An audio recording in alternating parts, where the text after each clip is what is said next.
এখানে এসব কি হচ্ছে? মিস সুজন, এসব আমাদের জন্যই হয়েছে।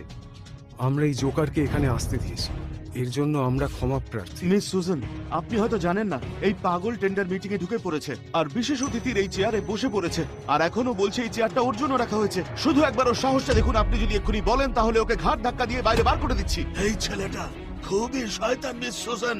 এ শুধু 4টে মহান ফ্যামিলিকে অপমান করেনি, বরং এই মহান শিল্লার ফ্যামিলিকে অপমান করেছে।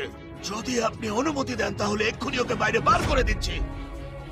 আরে এই বোকা, তুই দেখতে পাচ্ছিস আগেই যদি আমাদের কাছে ক্ষমা চেয়ে নিতি তাহলে সারা জীবন তোকে সুখে শান্তিতে জীবন কাটাতে দিতাম, কিন্তু সেই সব সুযোগ তুই হারিয়েছিস। এখন তোকে ভগবান এসে বাঁচাতে পারবে না।